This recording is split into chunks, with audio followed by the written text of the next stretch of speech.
Ele só queria ter certeza de que, quando ele não estivesse, ninguém faria nada que pudesse machucar o filho. O que estourou no meio da reunião foi outra coisa. Uma risada, um som metálico, o som claro de panelas batendo, e junto, o riso de Miguel, livre, vindo de um lugar que Felipe não ouvia há meses. A sala de reuniões cheirava a ar-condicionado e café frio. Gráficos no telão subiam e desciam em linhas austeras. Vozes discutiam números. Felipe estava no centro de tudo que sabia controlar. Prazos, contratos, metas. O telefone vibrou no bolso. No visor, uma notificação com um ícone familiar e uma miniatura tremida. Ele não deveria ver, não ali, mas a vida havia lhe ensinado a abrir a tela mesmo quando era inconveniente. Tocou. O vídeo começou curto. Uma tomada estática, câmera presa num canto alto da cozinha, imagem granulada. No canto inferior, um relógio digital marcando o fim de tarde. A figura que aparecia era pequena em escala, mas enorme em efeito. Uma mulher de avental rindo de costas para a câmera, inclinada sobre o chão.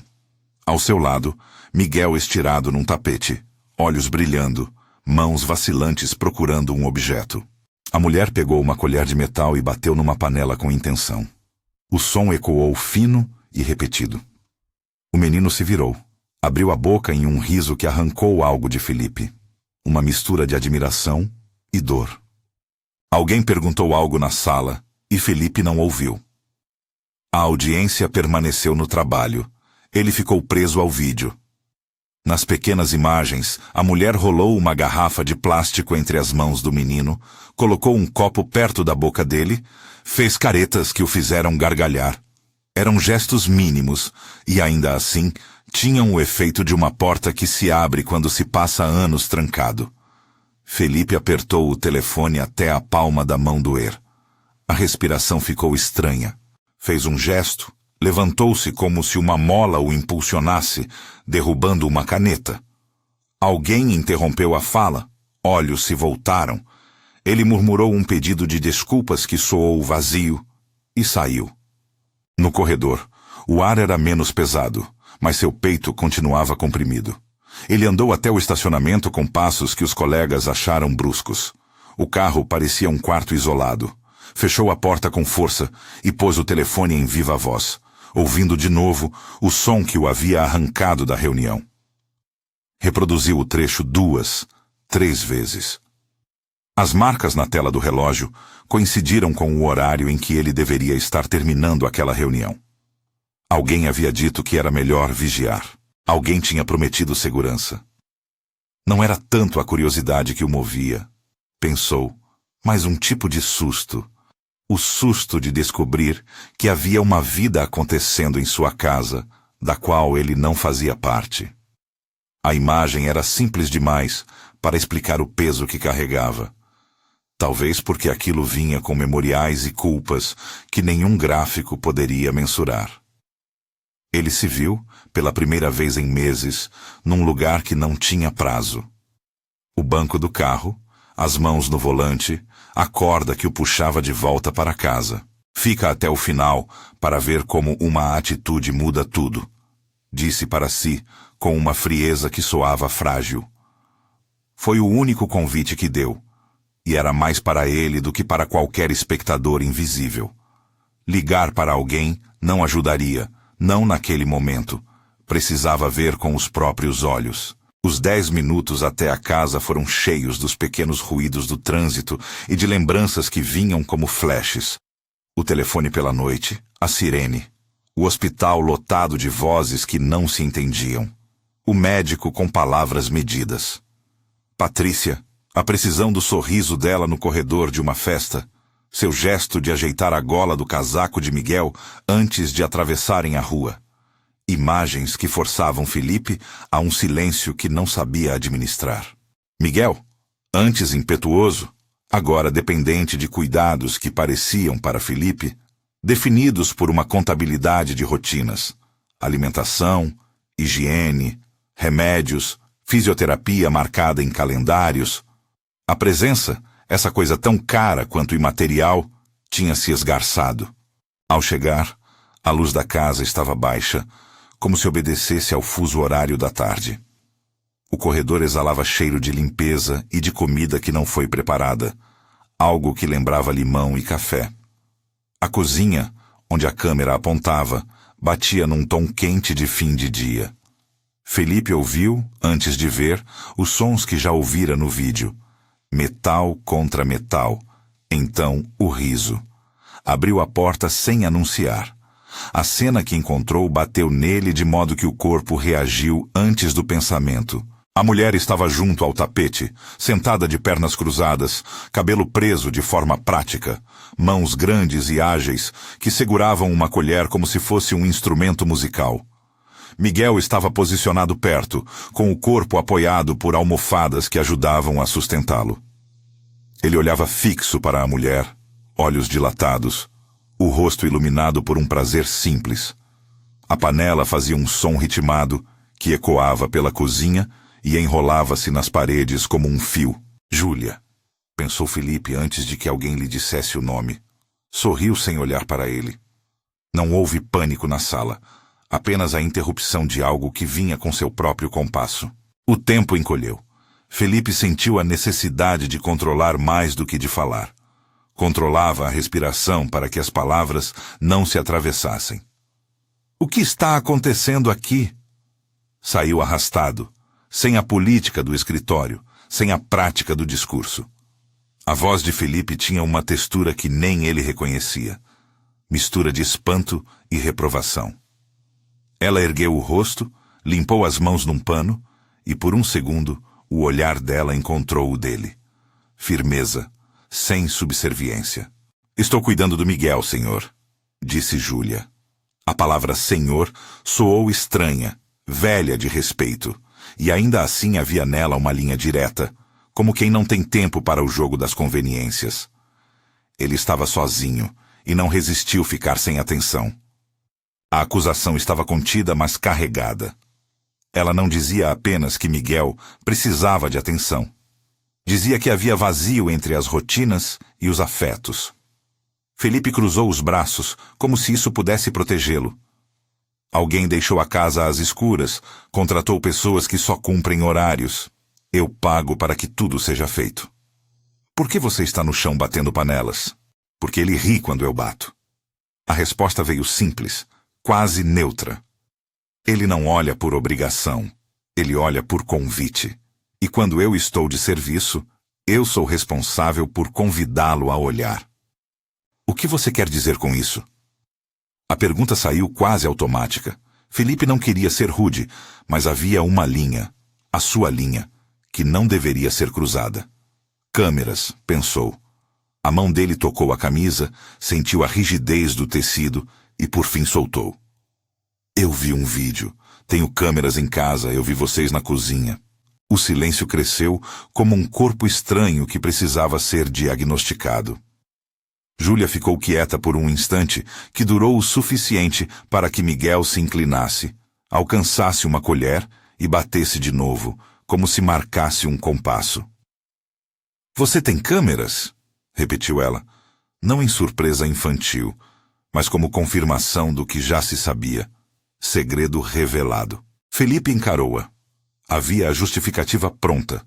Medo, histórico, segurança.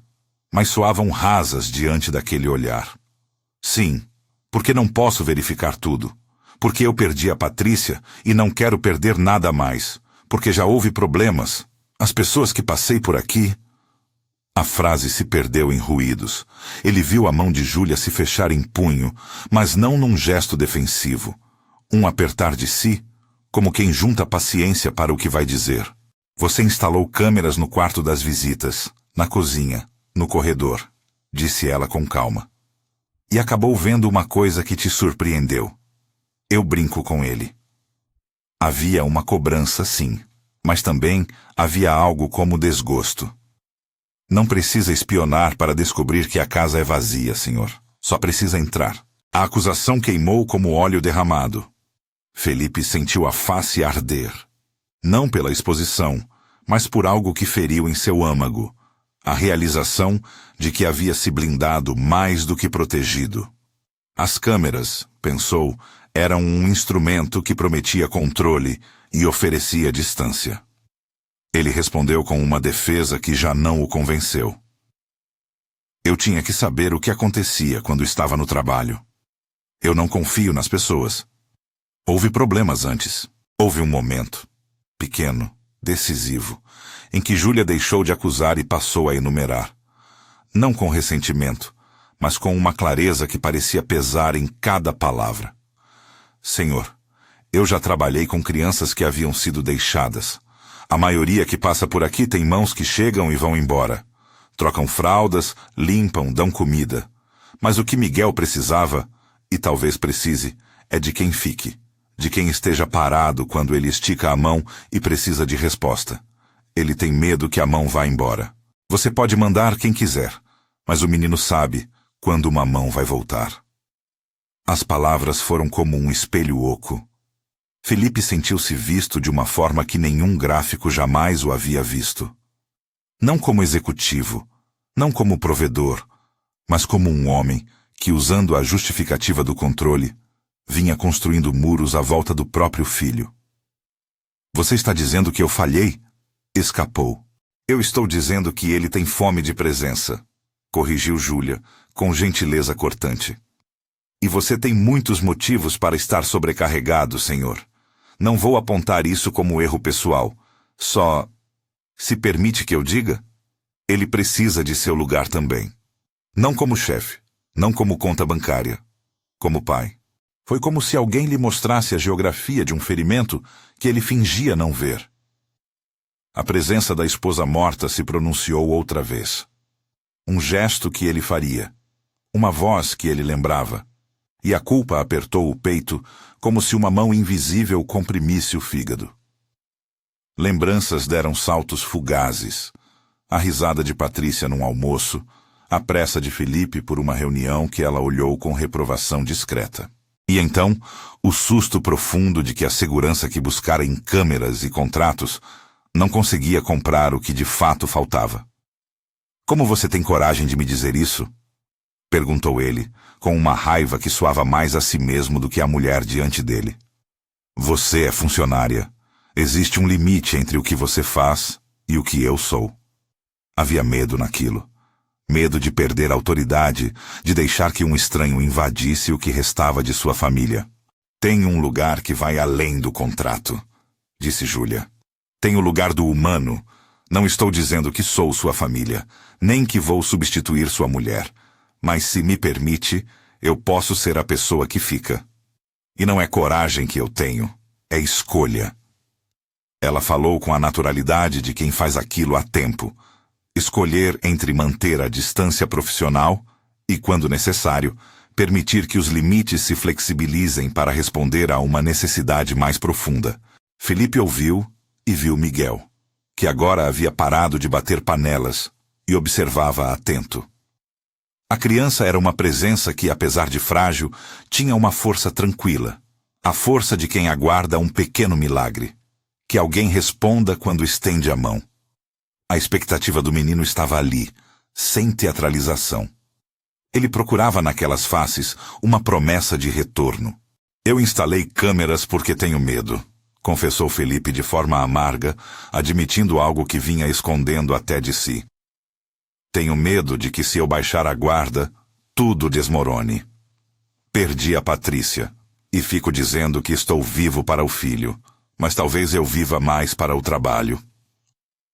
As palavras saíram como pedaços quebrados de uma parede que virava ruínas. Júlia não sorriu.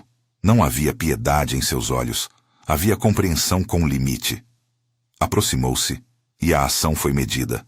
Não uma invasão, mas um convite. Sente-se, ajoelhe-se, fique do lado dele. Se sentar no chão é algo que você não faz há muito. Não é sinal de fraqueza. É ter coragem de ser menor, e por isso, maior para ele. A ordem, se é que se podia chamar assim, teve o efeito de uma pequena explosão. Felipe estremeceu. Vestido com ternos e rotinas, o chão era território de infância e intimidade que ele há muito havia terceirizado. A ideia de se abaixar parecia humilhante. e, ao mesmo tempo, possuía um tipo de promessa que vislumbrava um reparo possível, numa instância tão simples quanto absurda para um homem de sua vida. A julgar pelas reações, havia também no gesto de Júlia uma firmeza que não permitia recusa. Não é para se humilhar, continuou ela. É para mostrar que você aceita estar onde ele está, que você desce até o nível dele para dizer: eu volto, eu sou sua, todos aqui são seus. Não vim para substituir, mas para ensinar a presença. Houve um segundo de resistência. Felipe pensou em suas reuniões, no que seria visto por seus sócios, no que aconteceria se fosse percebido como alguém que deixava o trabalho no meio do dia para sentar no chão da casa. Pensou em sinais e aparências que pesavam em seu métier. Mas quando olhou para o filho, viu mais do que uma chance de reparo para si. Viu uma brecha de luz que prometia uma reacenda lenta e possível. E a culpa, que vinha como uma chuva fina e constante, pesou demais para que fosse carregada sozinho. Ele desceu. A primeira sensação foi estranha. As fibras do tapete tocando a costura da calça, a mudança no ângulo do mundo. A mesa ficou maior, a panela mais alta. O chão era um terreno que não aceitava o comando das mãos. Sentou-se de lado, corpo rígido como se não fosse ali que deveria estar. Miguel olhou. A reação do menino foi imediata. Os olhos se alargaram e um sorriso, quase tímido, rasgou seu rosto. Foi um sorriso pequeno, contido, mas verdadeiro. Para Felipe, partiu algo dentro da costura antiga do peito. Júlia colocou outra colher nas mãos do menino e mostrou-lhe como produzir um som mais grave.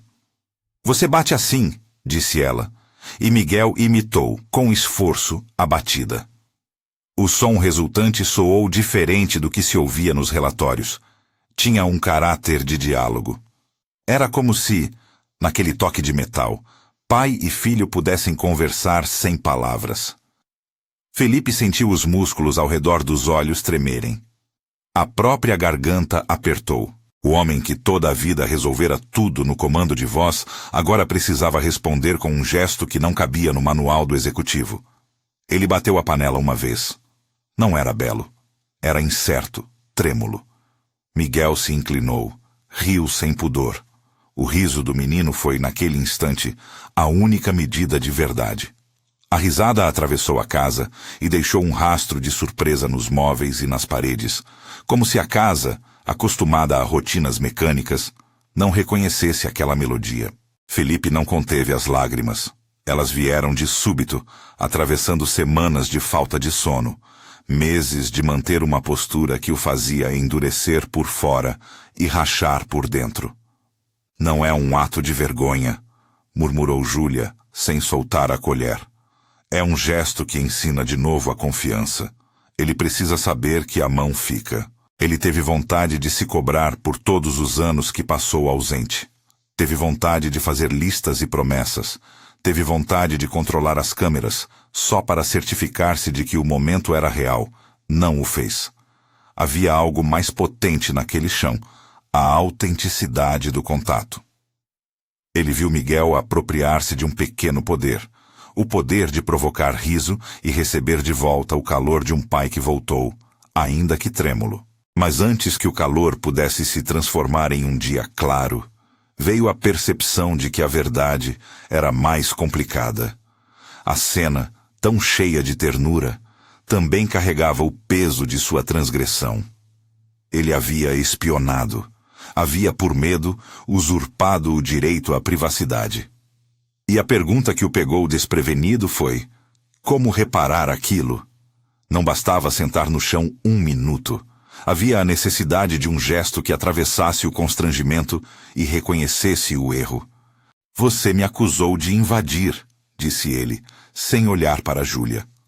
A voz estava baixa, como se as palavras tivessem medo de fazer mais sofrimento. Eu senti que precisava ver para acreditar que algo bom acontecia lá dentro. Foram meses de babás que vinham e partiam, e nada. E eu achei que a vigilância resolveria. Mas eu não imaginei que isso faria de mim um espectador e não um pai. Júlia não fez sermões. Não precisava. A vigilância da informação, respondeu ela. Mas não ensina a amar, só ensina a controlar. Havia nela a atitude de quem aponta um mapa com cuidado, não como repreensão, mas como orientação. Diga ao menino que você voltou por conta própria, não por ter visto num vídeo, mas porque você escolheu. Ele precisa saber que a mão dele é segura e isso não se compra com monitoramento. A humildade do pedido encontrou uma resistência que era, ao mesmo tempo, um alívio para Felipe. Falar a verdade não seria fácil. Confessar que o viu num vídeo, que havia quebrado a privacidade, que a câmera fizera parte de sua lógica de sobrevivência. Havia vergonha, sim. Havia também a necessidade de reparar. Ele sorriu de um jeito que não podia inventar, envergonhado e decidido. Eu vou contar, disse. Agora. A voz saiu curta, resoluta. Ele não queria que a revelação fosse um golpe que ferisse mais ainda, mas sabia que a honestidade era a única porta. Miguel, alheio aos códigos dos adultos, bateu mais uma vez, de forma apressada, e fez uma careta que obrigou Felipe a rir através das lágrimas. O ruído metálico repicou. A cozinha virou cenário de uma intimidade que até então era guardada por obstinados protocolos. Júlia observou-os, os olhos macios, e por um segundo a fisionomia dela relaxou. Havia algo como reconhecimento mútuo naquele olhar. Ela havia conseguido fazer o que aprendera a fazer tantas vezes, criar espaço para o contato humano. Ele, em contrapartida, havia cedido onde antes só soubera erguer muros. Mas o reencontro não anulou a continuidade do problema. O peso do que ele havia feito ainda pairava no ar. As políticas da casa agora haviam de ser revistas, o pacto de confiança restabelecido e a própria noção de família reconfigurada. As perguntas vinham como sombra. Como contar ao filho que foi vigiado? Como reparar o dano à confiança de uma funcionária que, apesar de tudo, mostrara mais humanidade do que muitos contratos? Como unir trabalho e cuidado de forma que ambos pudessem existir sem ferir? Ainda assim, naquele momento, antes das questões maiores, o mais urgente era o riso daquele menino.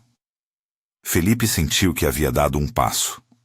Um gesto simples, humilde, como o bater de uma colher numa panela, tinha uma força que confundia sua vaidade e o aquecia por dentro.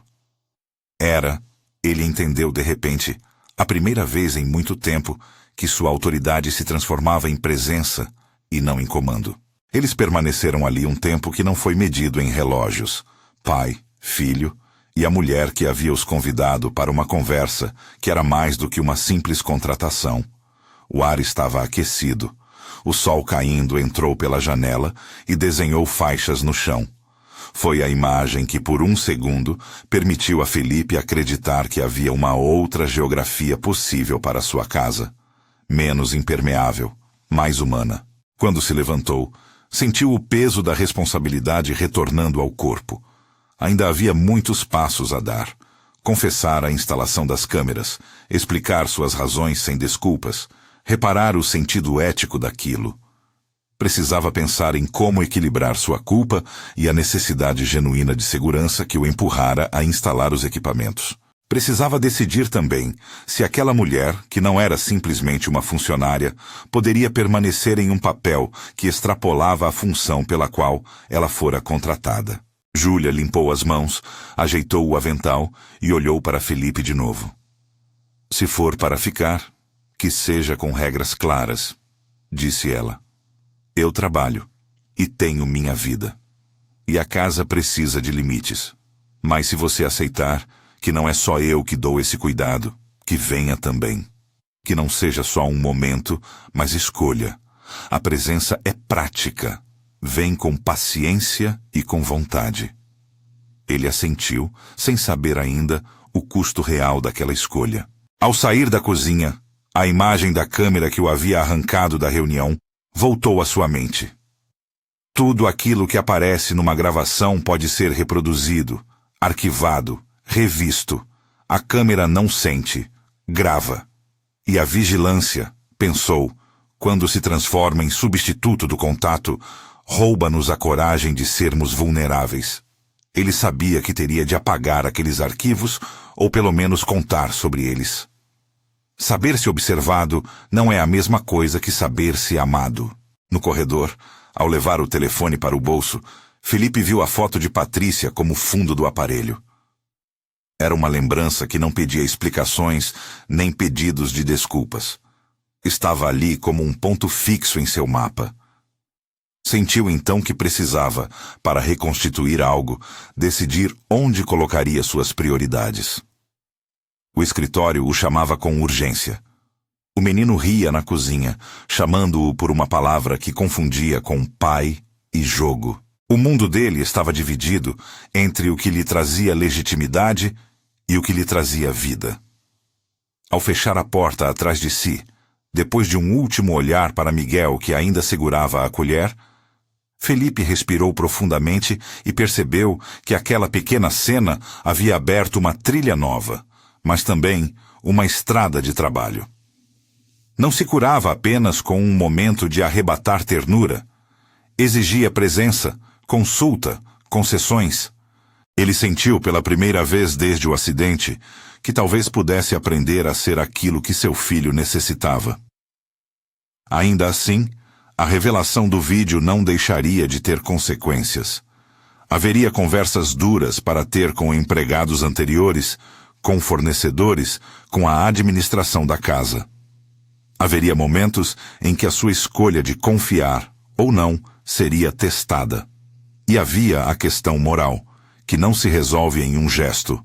Espionagem, por medo, não se conserta apenas com presença. Precisa de palavras, de clareza, de pedido de perdão. Ele voltou ao escritório nos dias seguintes, com um peso diferente. As planilhas estavam lá, as reuniões também. Mas no pequeno espaço que separava uma tarefa da outra, a memória do som da panela se fazia presente. Era como um metrônomo interno que o lembrava de onde havia falhado e o convocava para aquilo que havia decidido. Ser pai, não apenas provedor. E essa convocação vinha às vezes com a forma de receio. Confessar-se espião era admitir que falhara numa fronteira ética, expor quem havia integrado sua vida de forma honesta. Enquanto a rotina tentava se reinstalar, Felipe começou a perceber o quanto as paredes que erguera eram também paredes da sua própria proteção. A atitude de instalar câmeras fora um gesto nascido do medo, e o medo, por sua vez, era filho de um luto que nunca fora devidamente despedido. Havia ali uma constatação dolorida. Proteger um filho não é o mesmo que controlar o ambiente. O amor havia se economizado em vigilância e regras, e precisava agora se gastar em gestos mais simples e constantes. Ele marcou uma consulta com um psicólogo, não por performar uma virtude social, mas porque sabia que precisava de alguém para lhe ordenar as perguntas que surgiam à noite, quando a casa ficava silenciosa. Pediu ao motorista que o trouxesse ao consultório no horário de almoço, e para muitos colegas, aquilo soou como um ato de imagem. Mas para Felipe, era o primeiro passo de um trabalho que não tinha gráfico de desempenho. Era a tentativa de transformar culpa em ação coerente. E Júlia ficou, não como uma figura que apagava sua falta, mas como alguém que, por escolha, colocou-se ao lado da necessidade. Nem sempre concordaram. Houve dias em que divergiram sobre horários, sobre a melhor maneira de estimular Miguel, sobre limites que deveriam existir.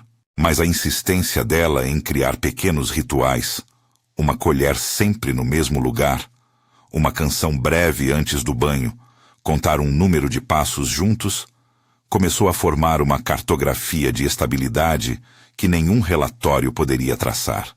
Na noite em que decidiu procurar ajuda profissional, Felipe voltou para casa disposto a tentar impor mudanças mais palpáveis.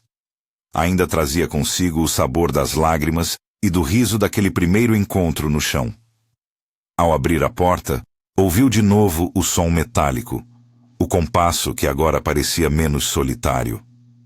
Encontrou Júlia guardando panelas, Miguel adormecido no sofá, seu corpo curvado num sono de quem se gastou no dia. A cena era simples, e nela havia uma promessa. Coisas pequenas acontecem, e as pequenas coisas, quando repetidas com presença, se tornam base. Mas a vida não se dobra às decisões do dia. O que mudaria de fato, ele começava a entender, nasceria do esforço diário e, sobretudo, do respeito às fronteiras que haviam sido quebradas. Haveria pedidos de desculpas que precisariam ser feitos com palavras exatas, e não gestos simbólicos. Haveria decisões difíceis sobre como conciliar o trabalho e o cuidado, sobre como lidar com o passado e com os arquivos digitais que eram testemunhas do seu medo. Na manhã seguinte, sentou-se à mesa da cozinha antes do expediente e, pela primeira vez em muito tempo, deixou que o café esfriasse sem microgestos de impaciência. Pensou em apagar as gravações, ou ao menos em trancá-las, mas percebeu que isso seria apenas uma forma de esconder a própria fraqueza. Preferiu, então, suspender o uso das câmeras e planejar como falar sobre isso. A câmera havia sido uma vírgula numa história que agora precisava reescrever. E reescrever, pensou, exigia assumir erro, pedir perdão e, mais que tudo, manter-se vigilante para não transformar o cuidado em vigilância novamente. Ainda restavam muitas perguntas no ar. Como ia reagir a família quando soubesse que ele vigiava? O que diria ao próprio filho quando tivesse idade para entender o ato? Como ia renegociar intimidade com alguém que aceitara trabalhar na casa e que agora havia salvo de alguma forma a própria rotina afetiva da família? Eram dúvidas que não cabiam em uma única resposta. Eram trancos e aberturas que exigiam paciência. Enquanto as horas continuavam seu curso, uma coisa se tornava clara para Felipe. Havia um caminho que passava por humildade e por presença. E pela primeira vez desde o acidente, esse caminho não soava inatingível. Ele sabia que seria longo, com recuos e avanços, com dias de confiança e dias de recaída. Mas ao olhar para Miguel e ver o reflexo do próprio rosto naquele sorriso pequeno, entendeu que a tarefa valia cada passo. Ao fechar a porta do carro, antes de entrar no prédio do trabalho, deixou escapar um pensamento que não era para gráficos. Não é suficiente garantir que nada de mal aconteça. É preciso gerar espaços onde o bem possa acontecer. E essa distinção havia, até então, passado despercebida em suas medidas de segurança. Agora, ela virava agenda. Ele respirou fundo, puxou o casaco e entrou. Naquele dia, na sala de reuniões, Felipe tentou focar em números. Tentou com toda a sua técnica. Mas, no tempo entre um slide e outro, os sons que agora mais importavam lhe voltavam como música, panela, colher, riso, e a sensação de que algo havia sido iniciado e que teria de ser cultivado dia após dia, permaneceu como um metrônomo novo, insistente, chamando-o. Os dias seguintes formaram um calendário novo, com pequenas entradas que, juntas, iam redesenhando a geografia da casa. Felipe cumpriu a promessa de contar. Fez aquilo com a mesma dificuldade com que, anos antes, aprendera a fechar contratos complexos, com roteiro e nervos à flor da pele. Chamou os funcionários para uma conversa curta e direta. Não havia espetáculo, não buscava absolvição pública. Precisava alinhar fronteiras e, sobretudo, pedir desculpas. Sentou-se numa cadeira da cozinha, a mesma em que havia tomado o café que agora esfriava, e começou. Falou sobre o medo que o fizera instalar os olhos eletrônicos, sobre as noites de vigilância que o mantinham acordado à espera de qualquer ruído, sobre a vergonha que sentia ao admitir ter cruzado uma linha. Revelou que havia visto a gravação e que a verdade daquele riso o atingira de modo inesperado. Não ofereceu justificativas longas. Ofereceu explicações curtas e sinceras. Diante dos rostos que o ouviam, havia surpresa, raiva contida. compaixão imprevisível. Júlia permaneceu em pé, com os braços cruzados, observando-o com a mesma firmeza que a caracterizava. Quando ele terminou, ela deixou escapar um suspiro que parecia mais um encaminhar de limites do que um perdão imediato. "Obrigada por falar", disse ela, "mas não é só falar. Quero ver ações." E o que tinha de ser feito foi feito. Felipe desligou as câmeras, pelo menos provisoriamente, documentou a decisão e pediu que os arquivos fossem excluídos com testemunhas. Não foi um gesto simples, nem simbólico apenas. Foi um gesto que doeu na sua vontade de controle. Sabia que apagar imagens não apaga a necessidade que o levara até elas, mas era um começo de honestidade. Ao mesmo tempo, procurou o psicólogo que marcara. As sessões não foram uma linha reta. Havia dias em que Felipe aparecia tenso, pronto com narrativas que escondiam a dor, despejando números e justificativas profissionais, e outras vezes em que vinha sem defesa, e as sessões eram pequenas implosões de lembranças. O terapeuta o ajudou a nomear coisas que ele vinha evitando.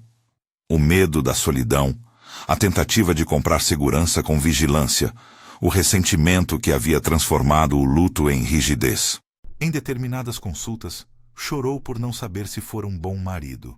Em outras, chorou por saber que havia sido ausente demais como pai. O ponto de partida não foi mágico, mas teve a honestidade do trabalho.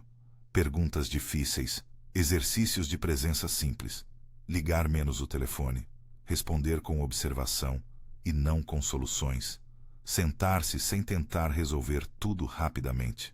No escritório, a decisão de reduzir horas e de delegar parte de suas responsabilidades não foi bem comemorada por todos.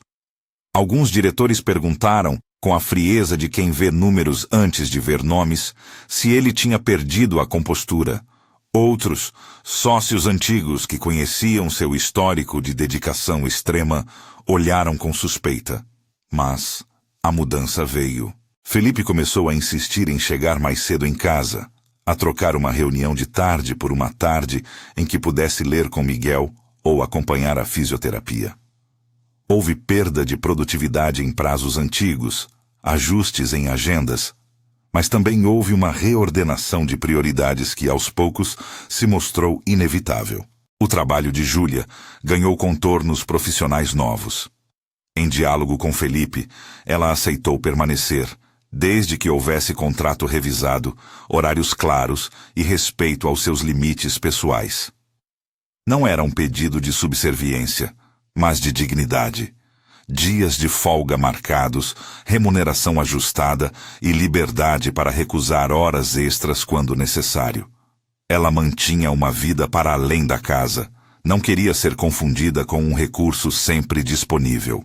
Ao mesmo tempo, combinou metas simples para Miguel. Estabelecer rotinas de brincadeiras, incentivar a autonomia nas tarefas de alimentação quando possível, criar pequenos desafios lúdicos que estimulassem movimentos. O fisioterapeuta passou a integrar a rotina com sessões marcadas em dias definidos.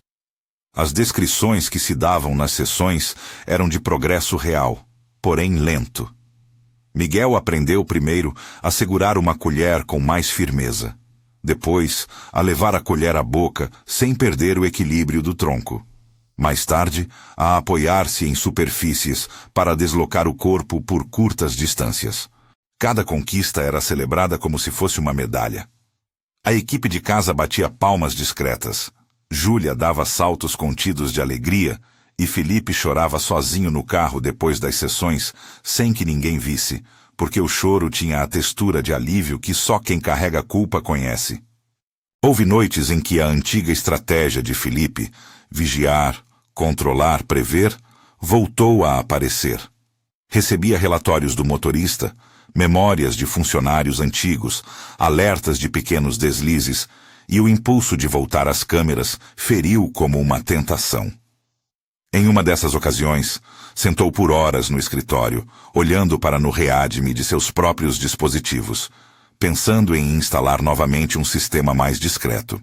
Pegou o telefone, mas o gesto que antes resultara no olhar das imagens foi interrompido por algo que vinha da sala do executivo. A memória do som metálico da panela e o sorriso de Miguel. Em vez de apertar "comprar", resolveu ligar ao terapeuta. A ligação foi curto reconhecimento. "Tive vontade de voltar a vigiar", disse. A resposta do outro lado foi simples. "O que te faz querer controlar agora? O que ficaria diferente se não usasse a câmera?" Perguntas assim não eram prescrições. Eram iscas que o puseram a pensar antes de agir. Ele desligou e foi buscar o filho. A convivência trouxe também atritos que pareceram pequenos, mas testaram limites. Nem sempre Júlia e Felipe concordaram sobre estímulos, horários ou a forma de incentivar Miguel a tentar um novo movimento. Em um desses embates, após uma semana de progresso irregular, Felipe quis forçar uma sessão extra de exercícios. Júlia recusou, dizendo que a criança precisava de descanso. Felipe, em seu impulso protector e agora ativo, argumentou sobre oportunidades perdidas. As palavras subiram de tom. Miguel observou atento, um leitor inocente de tensões adultas. Foi Júlia quem, com calma, interveio. "Ele precisa de constância, não de sobrecarga. Vamos trabalhar melhor se todos mantivermos equilíbrio." A fala não diminuía a vontade de Felipe de maximizar recuperação, mas o levou a ouvir novamente os profissionais. Havia um freio saudável dentro daquela casa e ele precisava aprender a respeitá-lo. Com o passar dos meses, os rituais que Júlia introduziu foram ganhando forma própria. A colher batida antes do banho passou a ser sinal de encontro. Uma música curta antes de dormir virou o ritual de despedida do dia. Ler uma história enquanto fazia as refeições transformou uma hora de alimentação num momento de curiosidade e vínculo. Felipe tentava participar de tudo que podia. Lia trechos com voz falhada, aprendeu a puxar o travesseiro certo para o apoio de Miguel e transformou suas chegadas em oportunidades intencionais de presença. Às vezes chegava com cheiro de trânsito, ainda tenso, mas levava a mão até a cabeça do filho, pedindo licença para um abraço, e Miguel, nos melhores dias, correspondia. Não faltaram recaídas. Em certas manhãs difíceis, Felipe acordava com a consistência do luto nas costelas e assumia posturas que afastavam novamente o contato. Havia dias em que simplesmente se esquivava para reuniões e não aparecia na hora do jantar. Nessas ocasiões, Júlia costumava enviar uma mensagem com poucas palavras e uma foto do menino. Um sorriso vacilante, um desenho de giz, uma conquista pequena. Era um toque, um lembrete sem julgamento, que gradualmente funcionou como uma corda segura que puxava Felipe de volta. As relações com outros funcionários também precisaram ser reconstruídas. Alguns antigos empregados que se sentiam vigiados pelo uso das câmeras reagiram mal. Houve conversas formais, pedidos de desculpas e, em alguns casos, desligamentos pacíficos. Felipe aprendeu que pedir perdão exigia transparência. Ele reuniu a equipe e expôs sua falha, explicando o que fizera e como pretendia reparar. Não foi um ato de heroísmo. Foi um ato de responsabilidade que, embora não apagasse o que havia passado, restabeleceu um mínimo de confiança no diálogo. Ao longo do ano, a casa mudou de aspecto emocional. O silêncio que antes pairava, pesado, de expectativas vazias, foi ganhando sons, risos, um rádio ao fundo, passos pequenos que aos poucos passaram a ter cadência. A presença de Júlia como figura constante não apagou a ausência de Patrícia, que continuava presente nas fotos, em objetos, numa cadeira nunca reclinada, em gestos que Felipe mantinha como memória. Mas a casa aprendeu a conviver com o passado. Não fingia que estava curada, apenas que continuava tentando. Houve um momento de fricção pública. Um comentário vazou no círculo empresarial. Alguém notou que Felipe chegava cedo ou que faltava a reuniões importantes. Foi tema de murmúrio entre colegas que não sabiam da jornada pessoal que ele vivia. Um convite para um jantar corporativo foi recusado, não por decisão de evasiva, mas por estratégia de presença ao lar. A repercussão foi pequena no âmbito do mercado, mas interna na vida de Felipe ela foi grande. Mostrou que escolhas têm custo, e que ele estava disposto a pagar parte desse custo por algo que julgava essencial. Na segunda primavera, depois do incidente das câmeras, ocorreu o que se tornaria um ponto simbólico e decisivo na narrativa do pequeno Miguel. Uma sessão de fisioterapia havia previsto um exercício de suporte. Caminhar, assistido, entre duas pessoas, segurando firme nos ombros e nas mãos. Os profissionais haviam preparado uma estrutura segura, com uma barra paralela e um andador adaptado para as necessidades da criança.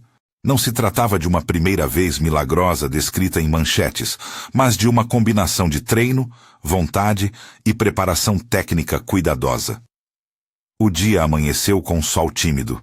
Felipe, que costumava sentir uma ansiedade que parecia um remoinho no peito nos momentos decisivos, estava ali, vestindo roupas confortáveis, mãos limpas, olhos ensaiando calma. Júlia chegou cedo ao centro de reabilitação, com um lanche pronto e um sorriso que misturava expectativa e atenção profissional. O fisioterapeuta, homem de mãos calmas, pediu que todos mantivessem a respiração sob controle, falando dobrado com Miguel sobre o que fariam, num tom que misturava brincadeira com instrução. O primeiro passo não foi um salto. Foi uma série de micropassos. Miguel manteve-se em pé com apoio, respirou profundamente, encarou a barra e depois olhou para o lado onde estava Felipe. O pai estendeu a mão. O gesto era pequeno, mas cheio de história. As mãos de Felipe tremiam um pouco ao apertar as do filho. Havia uma nova consciência do que significava segurar uma mão, do seu papel como equilíbrio afetivo. Miguel, incentivado, apoiou os pés no chão, colocou o peso para frente e, com esforço visível, moveu um pé, depois o outro, apoiado pela barra e pela mão firme do pai. O primeiro avanço foi de centímetros, depois de passos curtos, um compasso irregular que parecia uma dança lenta. Os olhos de Felipe encheram-se. Não foi um choro de êxtase cego, mas um choro que percorria as linhas da culpa e da esperança. Júlia batucou uma espécie de compasso no banco onde estava. Era uma batida discreta, quase um refrão que remetia às panelas da cozinha. Em certo momento, Miguel tropeçou. O andador fez um som de metal e plástico, mas a queda foi contida, sem drama. Uma pequena respiração de alívio percorreu a sala. O momento mais carregado emocionalmente foi quando Miguel, numa dessas passadas, soltou a mão do pai, um movimento breve e curioso, e deu, apoiado, 3 passos sozinho, até a barra. O som dos pés no piso ecoou diferente do ruído habitual. Era o som marcado de uma vitória contida. Não foi um retorno completo à mobilidade de antes. Era, sim, uma conquista que dizia: há possibilidade de movimento, há espaço para avanço. O fisioterapeuta sorriu como alguém que vê o efeito de um treino bem aplicado. Júlia chorou discretamente. Felipe riu e chorou ao mesmo tempo. Um som que parecia mais humano que qualquer palavra. Na volta para casa, o automóvel parecia leve. Miguel sentou-se com a expressão de quem tivera um dia grande e cansativo. Dormiu no colo de Júlia, o rosto relaxado. Felipe olhava para o menino e pensava nas centenas de pequenos atos que levaram até ali. A insistência diária das rotinas, a paciência de uma cuidadora que se impôs limites e também ofereceu presença. A escolha de um pai em perder controle para ganhar tempo. Não havia triunfalismo, apenas reconhecimento. A partir dali, o ritmo de alegrias e de trabalho contínuo ganhou confiança. As sessões de fisioterapia continuaram. As conquistas vieram em parcelas, cada qual festejada com simplicidade. Um braço que alcançava uma maçã, um sorriso mais largo, um dia em que Miguel comeu sozinho uma fatia de pão sem derrubar. E junto ao progresso físico, houve um progresso emocional. Felipe aprendeu a escutar mais e a corrigir menos com pressa. Sua vigilância transformou-se em presença. Em sua terapia, aprendeu a aceitar que sua filha maior, a culpa, poderia dividir espaço com uma responsabilidade mais serena. Anos foram passando com essa cadência de tentativas e reparos. A casa não voltou a ser a mesma. Havia, à mesa do jantar, conversas que não existiam antes, leituras em voz alta, discussões sobre desenhos, planos de viagem modestas.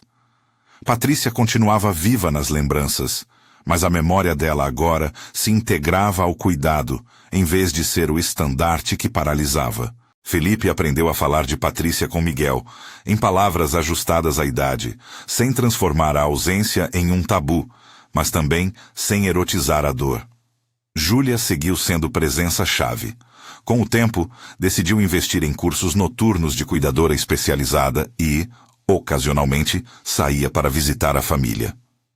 Felipe e ela ajustaram um equilíbrio que preservava respeito e afeto. Ela mantinha sua autonomia e ele demonstrava reconhecimento. Não havia heroísmo unilateral. Havia reciprocidade.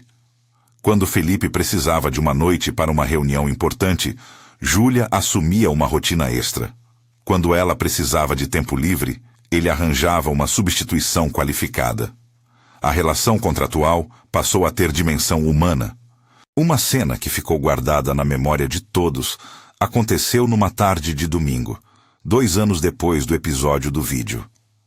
A família, um conceito menos formal e mais vivido, estava no jardim. Miguel, agora um menino com mais força, caminhava com auxílio de um andador estilizado, cabelos ao vento, rindo sem cautela. Havia um bolo simples na mesa e o som de um rádio distante tocando uma velha canção que Patrícia gostara. Felipe estava sentado num banco de madeira, observando. Júlia, ao lado, ajeitava a toalha e ria de um comentário bobo de Miguel. Um amigo de longa data de Felipe, alguém dos tempos em que as reuniões valiam tudo, apareceu sem aviso e ficou por alguns minutos. "Você mudou?" disse o homem, com a surpresa que soa como avaliação. Não era crítica, era constatação. Felipe sorriu e sentiu que a mudança se media em coisas concretas. Ele sabia o nome do fisioterapeuta que acompanhava o filho. Lembrava de uma música que Miguel gostava. Sabia como preparar um lanche que o menino poderia comer sem auxílio. Eram banalidades que, juntas, mostravam um mapa novo de prioridades. O presente não era perfeito. Havia limitações físicas que continuavam, dias em que Miguel recuava em algum exercício, noites de medo, consultas e fisioterapia. Felipe e Júlia ainda discutiam sobre o que era melhor para o menino em certos dias, e isso era saudável porque trazia o argumento do cuidado para o centro, não o do ego. O fato de a história não ter acabado num milagre total era, de certa forma, a sua maior honestidade. A cura, quando apareceu, o fez em forma de constância, não de relâmpago. Com o passar dos anos, o impacto das escolhas de Felipe reverberou além das paredes da casa.